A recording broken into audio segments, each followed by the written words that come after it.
كشفين مهمين جدًا عايزين نتكلم عنهم، لإن أنا بقى لي فترة ما بقيتش أتكلم عن الحفاير والموضوع ده عامل لي ألم نفسي، فيالّا نتكلم عن كشفين مهمين، كشف يوم 18 وكشف تاني أب. تعالوا نتكلم عن الكشف الأولاني اللي بيتكلم عن وجود ميناء قديم مغمور بالمياه في منطقة معبد طابو زرس مجنة بالإسكندرية.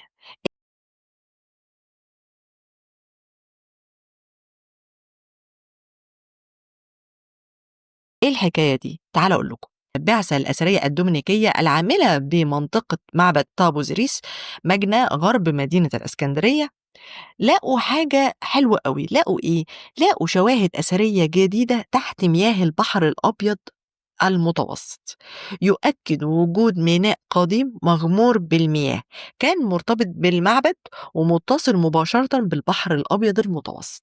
طبعًا الموضوع ده حصل بعد المسح الجيولوجي والأثري اللي عملته البعثة دي مع دكاترة تانيين متخصصين في الخرائط الساحلية والبحرية اللي موجودة في البلد دي. مصر كانت مشاركة في إدارة المساحة البحرية التابعة للبحرية المصرية اللي هي إيه، المتخصصة في الحاجات دي، وكمان الإدارة العامة للآثار الغارقة في المجلس الأعلى للآثار. هتقولي لي ليه يا نيرفانا؟ هاقول لكم يا جماعة لإن ده علم كلنا مشاركين فيه، فلازم بيتم التعاون ما بيننا وما بين البلاد التانية اللي والله بتفيدنا كتير جدًا في الدراسات الحديثة دي، لإن الناس دي عندها أجهزة إحنا لغاية دلوقتي مش عندنا، فبيفيدونا أوي في الدراسات دي. طبعًا الموقع اللي لقوا جواه ميناء داخلي محمي بالشعب المرجانية، وده ليه؟ نتيجة إن هو بقى له فترة تحت المَيّة، يعني إحنا بنتكلم في 2000 سنة كده.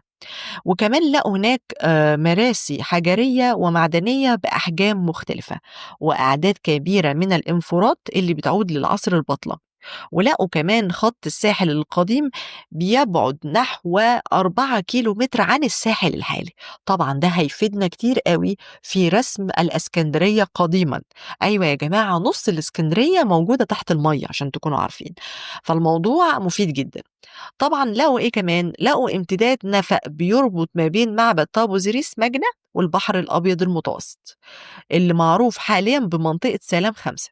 ولقوا كمان شواهد أثرية بتعزز وجود فرضية على وجود نشاط بحري قديم في ذلك الوقت وفي ذلك المكان. طبعًا الكلام ده بيوضح لينا إن السواحل ما كانتش مجرد مراكز حضارية، ولكن كانت محاور استراتيجية للتواصل التجاري والثقافي مع العالم القديم. وده السبب إن إحنا بنقول دايمًا إن مصر كانت جوهرة العالم قديمًا وحديثًا، لإنها كانت بتوصّل القارات ال3 ببعض. أنتم متخيلين؟ فكانت الأهمية بتاعة مصر قديمًا ده السبب إن أي إمبراطورية عظيمة في المرحلة دي كانت لازم تتعاون مع مصر وليس احتلالها، تتعاون، لإن مع وجود الاحتلال بيحصل عند المصري الكثير من الإيه، من المظاهرات حالات الشغب، فلأ لازم يكون بموافقة مصر والمصريين. عشان كده أنا باستغرب من الناس اللي بتقول احتلال، أنا باشوف إن ده تعاون، خاصةً إن مصر مش حاجة قليلة يعني، دي كبيرة. هل الموضوع مقتصر على السنة دي بس أو الحفاير دي بس؟ لا يا جماعة، السنة اللي فاتت لقوا هناك ودائع للأساس تحت الجدار الجنوبي للسور الخارجي لمعبد طابو زريس مجنة، وأنا كنت اتكلمت عنه. ولقوا بداخل المكان ده مجموعة متنوعة من الآثار والقطع الجنائزية والطقسية اللي كانت موجودة في العصر ده، وهو العصر البطلمي المتأخر.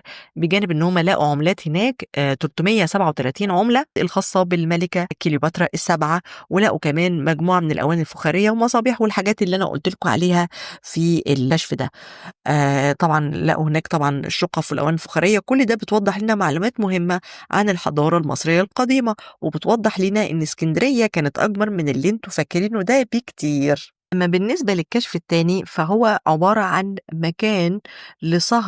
عن ورشة لصهر النحاس ومباني إدارية ونقاط مراقبة في جنوب سيناء.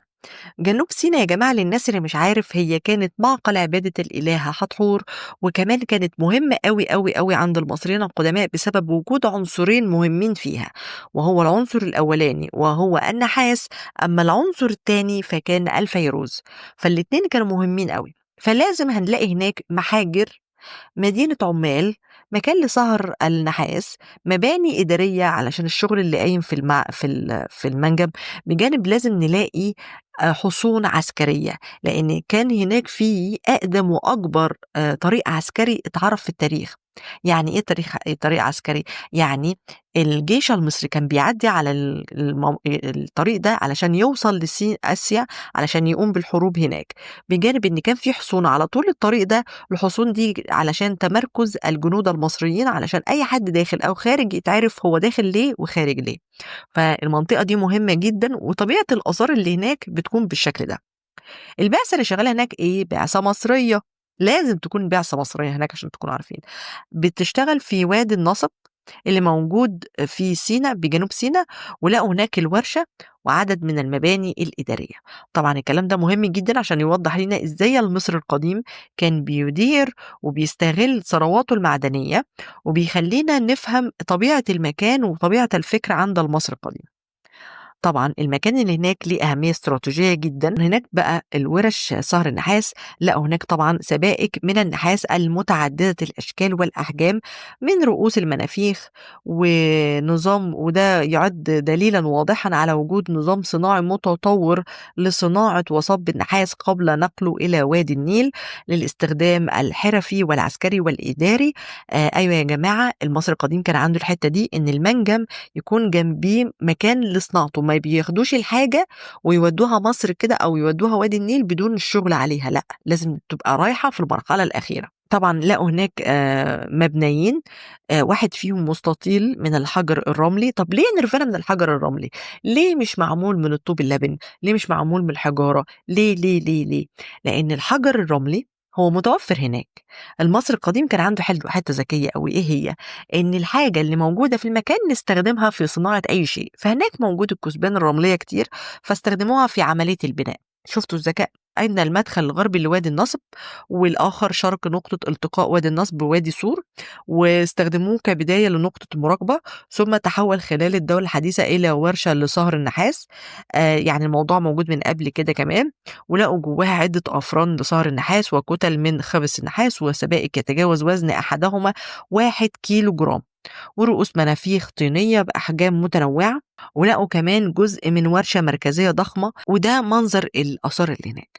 طبعا ده بيوضح لينا إن مصر القديم كان دولة يا جماعة. الحاجات دي مهمة جدا، يعني دلوقتي مش مسألة إنها حاجات قدمت، لا ما قدمتش، ده لسه في صناعات عند المصري القديم احنا لما بنعرفها دلوقتي بتتسبب في تقدمنا، مش احنا بس، ده احنا والغرب عشان تكونوا عارفين. فكل الآثار دي مهمة أوي، والاكتشافات دي أنا باعشقها بصراحة. طيب من خلال الكشفين دول هنعرف إيه؟